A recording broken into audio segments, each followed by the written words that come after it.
Ola, estamos en Navia de Suarna, na montaña luguesa, na sede da Asociación SER, onde ten vivenda o noso director máis célebre, Oliver Laxe. É un complexo que foi restaurado baixo criterios de arquitectura bioclimática polo arquitecto Jorge Duarte. Aquí temos unha confluencia do antigo e do novo. Unha casa de pedra con patín e unha casa moderna con boillamento. Bueno, podemos ver que esta edificación parece que está aquí sin tocala desde fai 50 anos, que era tal e como se construiu, que igual se renovou algunha táboa. De feito, renovaronse táboas e se deu un tratamento como que era tradicional. E está, bueno, pois co patín de entrada, temos aquí houve que facer algún murete, reforzar, e vemos como convive coa arquitectura rehabilitada, que era o antigo cascarón da Palloza, que nos anos 70 se lle deu unha planta e se construí con estrutura rectangular. E como... Acabas de facer mención aos conceptos de restauración e rehabilitación. Podes nos explicar a diferencia? Bueno, sí, nós aquí non tiñamos non tiñamos ningún presuicio en decir hai que intervir sobre esta edificación e dotala dun novo uso. E para dotala dun novo uso, cas condicións de habitabilidade que se demandan no século XXI, temos que introducir illamento, novas instalacións, novas panos de vidrio moito máis grandes que os existentes. Temos que facer unha actuación para dotala de novo uso. Na casa antigua, o cuarto vello, que vemos aquel patín en madeira, bueno, pois o que fixemos foi restaurar a edificación, onde había portas de madeira, mantivose portas de madeira, non se abriu ningún oco novo e, aínda así, dotámolo dun novo uso. O uso é basicamente o que tiña no pasado e agora son despacho profesional, unha sala de reunións, un aseo que era necesario, pero, sin embargo, desde o exterior, cando estamos vendo, é unha restauración desa fachada. É o mismo que era. Non hai ningún tipo de ampliación, non hai introducción de novos materiais. É o mismo edificio que era. Entramos? Bueno, pois agora pasamos a explicar un pouco en que consistiu o proceso, non? Esta casa tiña os muros de pedra, porque aquí originariamente houve unha palloza. A familia, os avós de Oliver Laxe, vivían nunha palloza. Redonda, unha palloza da montaña. Redonda, con vigas afumadas, mira, como pequenos xestos de recordo que foi esta vivenda, non? Ahora vemos os muros cuadrados. Pois, dentro da casa chegaron a manter estas dúas vigas, que se pode ver que están afumadas e teñen unha pintura como verdosa. Estas dúas vigas eran originarias da palloza. Poden ter 300, 400, nunca saberemos cantos anos poden ter. E pareceume bonito mantelas, aí fixemos ese vidro para poder destacar precisamente esa presenza no que fora esa viga. Entón, isto era, como decía, os muros de pedra, a pedra reutilizouse do que era unha palloza redonda, ovalada, para facer unha estrutura que era unha planta cuadrada de pedra, na que tiñamos, por un lado, as cortes e tamén unha cociña que era o centro da casa, e despois se fixo unha planta arriba toda de ladrillo sen selo, moi pouco habitable, onde aquera onde vivían, con un montón de cuartos, e tamén hai unha palleira que logo veremos. Bueno, na casa intentamos recuperar todo aquilo que foi posible, con cousas que igual houve que cambiar de sitio. Por exemplo, a cociña. A cociña antes estaba ao norte, e nós, seguindo os criterios da arquitectura bioclimática, buscamos que estuvera no corazón da casa, máis orientada a sur e a oeste. Cando un cociña é desde a mañán, come, e agora mesmo está como máis orientada, pois eso, a suroeste. O que si fixemos é, por exemplo, os mármoles que hai agora son os antigua cociña de leña. Cambiose o que era a plancha, pero o mármole mesmo. E sigue mantendo ese corazón central da arquitectura popular galega. A cociña é o espacio quente, donde o corazón da casa. A partir de aí expandimos o calor a todo o resto da vivenda. E está aislada, non? Está pegada aos muros como noutras zonas de Galicia, non? Aquí sempre é centrada. Sí, podría haber tido un brazo separado, non? O sea, uniendo o que era a cociña, aquí estaba separada e así a mantivemos separada. De feito, eso, como decía, as tres pezas de mármol son as originarias da casa. Entendíamos que non íbamos a topar nada de mellor calidad que isto, e o que buscamos é eso. Isto a ser sede da Asociación SER, o que buscamos é que aquí, nos días de talleres de alumnos, despois do mármol, somos capaces de establecer unha mesa corrida para que coman cerca de 25 persoas en continuidade con eso. A parte do edificio que estaba feita en pedra está encintada. Podes nos contar como é? Bueno, sí, é un muro tradicional, feito no seu momento con barro. O que facemos é un encintado con morteiro mixto de cal e area e un pouco de cemento blanco para intentar darlle unha compacidade e que tamén nos permita, tal e como decíamos, manter a permeabilidade ao vapor de auga. É moi importante nunha casa poder conxugar dúas cousas. Unha, a permeabilidade de vapor de auga, e outra cousa que é a estanqueidade para poder ter unha casa passive house. A estanqueidade ten que impedir que en calquer sitio haxa pérdidas de aire. Por qué? Porque se perdemos o aire quente que temos dentro, pois realmente estamos perdendo eficiencia. Pero tamén a vez temos que permitir a transpirabilidade do aire, que o vapor de auga excesivo que temos en Galicia, un vapor de auga excesivo, que, bueno, que se pode equilibrar co exterior. Vexo que non hai unha galería como temos agora, que nos podes contar desto? Falamos de arquitectura eficiente térmicamente, de arquitectura bioclimática. Bioclimática o que quere dicir que hai que proyectar o millor as condicións que nos aporta o clima. A nos parecíanos chegar hasta a casa e ter aquel tabique de ladrillo e decir, temos os ancares, o bosque e sobre todo temos a luz, o sol. O máis importante vai ser abrirnos a luz, o sol. Temos desde a luz da mañán, a luz de sur e a luz da tarde. Parecíanos fundamental que poder aproveitar en inverno todo ese potencial de calor que nos aporta o sol. Intentamos manter todo aquilo que era reutilizable, como a cociña, como a madeira da estructura, pero despois había certos ámbitos nos que era necesario facer intervencións nas que nos apoiamos en a arquitectura máis moderna, como esta gran viga metálica ou ese voladizo de formigón que nos permitían ganar espacio, ganar luz, ganar sol, tanto nesta planta como na planta superior.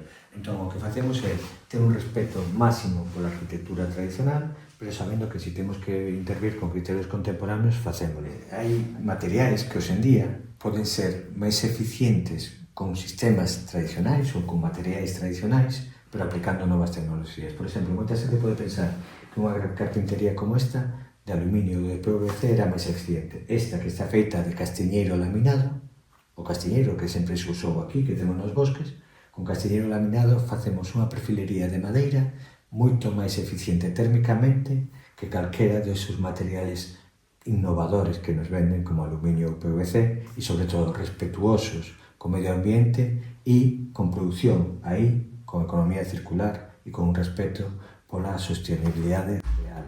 Esta é unha casa que, recuperando unha antigua palloza, se foi construindo e aquí se fixo unha planta primeira na que naquel lado se vivía, pero esta parte de aquí, aproveitando o desnivel, bueno, pois tiña unhas portas de madeira vellas que, bueno, servían para botar a palla, hai un camiño pola parte superior e entón o tractor, o carro, originariamente, achegábase, botaba a palla e isto era a partir desta metade.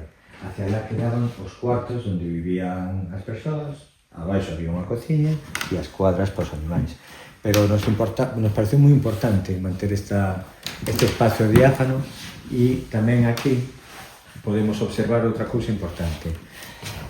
Como decía, arriba tiñamos que meter un uso novo, albergar que pudieran dormir 16, 18 persoas. Por lo tanto, aquí o que fixemos foi 2 muros de madeira portantes. Esta visión para min era moi importante, sempre a visión do bosque do oeste, o soleamento que temos daquel lado e a transversalidade da luz en toda a casa.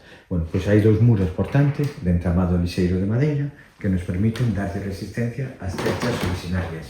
Unha solución moi sinxela de reforzar estes tabiques que para moita xente poderían ser de metálicos. Aquí o que fixemos foi facelos de madeira con un tableiro contrachapado e aporta resistencia para aguantar a tabiquería. Estes son os nosos tabiques autoportantes. Aquí hai uns rastreles de 8x4 e ese rastrel para darlle estabilidade ao pandeo a que se deforme. Ten un tableiro contrachapado que é moi rígido, moi resistente, e entón é como ir poñendo unhos rastreles, atornillamos este tableiro que vai ser o acabado e acaba tendo unha gran resistencia e se nós temos un tableiro de 8x4 cargamos aquí, pois posiblemente doble, non? Pandee. Bueno, pois ao poñerse o tableiro evitamos que teña esa esa deformación. E con eso conseguimos unha solución que nos sirve de tabiquería de acabado, que eu penso que estéticamente queda ben acolledor. Bueno, pois conseguimos con unha solución lixeira de construcción tradicional dar unha estabilidade sin introducir novos materiais. Aquí podemos ver os espesores, non? Entón, ese tabique de sinxelo que había aquí, bueno, pois metimos aillamento cara dentro e unha parede de tabiquería lixeira de yeso, cartón yeso, esta de aquí. Entón, aquí temos do tabique de ladrillo hacia o interior este espacio para pasar instalacións e para meter aillamento. E despois, hacia fora, cando decidimos facer a casa Passive House, bueno, pois aquí podemos ver como ten esos 18 centímetros de illamento cara ao exterior. Isto é un SATE que está... SATE é un sistema de illamento térmico exterior que está acabado cunha pintura granulada para darlle unha maior resistencia, un mellor envexecemento, e aquí queda entre o SATE e a tabiquería interior a carpintería exterior. Entre o SATE e a tabiquería interior. Se queda aquí. Bueno, claro, este fallado era un trasteiro que non tiña uso. Desde que pasa a ser a Asociación SER, dótase de un uso e pode dormir ahora mismo un espacio para os cursos que se fan, bueno, pois como se fora un albergue no que caben 18 persoas dormindo aquí arriba, entón tiña que estar calculado e dimensionado para que aguantara con todas as persoas. E sobre todo, algo que históricamente pasaba nos fallados en Galicia era que nunca tiñan illamento. Neste caso, para nós era moi importante manter a estructura originaria da casa, manter a táboa, as ripias que se chaman na que apoia a lousa, e o que ahora vemos aquí negro, entre táboa a táboa, o que vemos negro nunha casa tradicional sería a lousa directamente. Nós aquí estamos vendo unha lámina transpirable ou vapor de auga, pero impermeable. E enriba desa lámina hai 18 centímetros de illamento. Despois desos 18 centímetros de illamento é cando colocamos a lousa. A lousa é un material tradicional desta parte da Serra Oriental de Galicia, dos Ancares, tamén do Caurel, e, polo tanto, o que nos pretendíamos era distorsionar o mínimo posible a imaxe exterior e incluso a imaxe interior. Creemos que con esta lousa negra, mantendo as ripias originarias, mantemos a esencia do que era, as pezas a veces eran irregulares e seguimos mantendo igual. E aquí pode verse o ancho, non? Bueno, pois sí. Deste illamento. Nos aquí estamos vendo que era peza antigua de estructura de madeira, que ven por aquí, e a partir de aquí hai 20 centímetros. Esos 20 centímetros son 16 de aillamento, logo hai lana de roca entre rastreles, e hai unhos rastreles nos que se coloca a lousa. O importante aquí é barreira de impermeable, deixamos o vapor de auga que transpire. A casa é un ser vivo, no que é necesario que se equilibre o vapor de auga, senón habería problemas de condensación na vivenda. Entón, é moi necesario sempre que as casas podan respirar, permitir que o vapor de auga saia, non que saia o aire, sí que saia o vapor de auga, pero non o aire, para manter a temperatura do aire, e aquí vemos perfectamente eso do aillamento, os 20 centímetros. Estamos no corazón da casa, na parte de aforro enerxético de verdad, non? Bueno, pois a casa, cando se tomou a decisión de facer Passive House, non? Foi un momento importante no que eliminamos a calefacción que estaba prevista por chan radiante e decidimos aumentar o aillamento, tanto en cuberta como en paredes como en chan. Hai 16-18 centímetros en paredes, en cuberta 20 e en chan 16. E sobre todo, algo moi importante cando estamos nunha casa Passive House é garantizar a estanqueidade de que non haxa perdas de aire desde o interior a cara ao exterior, porque imos confiar toda a eficiencia enerxética ao recuperador de calor. O recuperador de calor o que fai é que automáticamente se faga unha renovación do aire na que o aire quente que hai dentro da casa sale ao exterior e se mezcla, e esta expresión se mezcla entre comillas, digamos que en estas máquinas hai como unhas chapas que o aire quente que sale da casa pasa o seu calor o aire frío que ven do exterior e se igualan as temperaturas.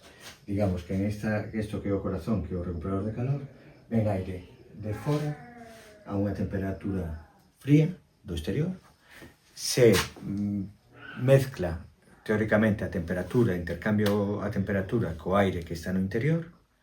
Hai unha posibilidade, como ten esta, de ter unha pequena resistencia eléctrica que pode subirlle 1-2 grados a temperatura ou a ese aire despois de interconectarse, e con iso conseguimos que o aire que hai no interior sexa renovado continuamente con esa máquina de ventilación sin que eso nos produzca unha pérdida de temperatura do aire interior.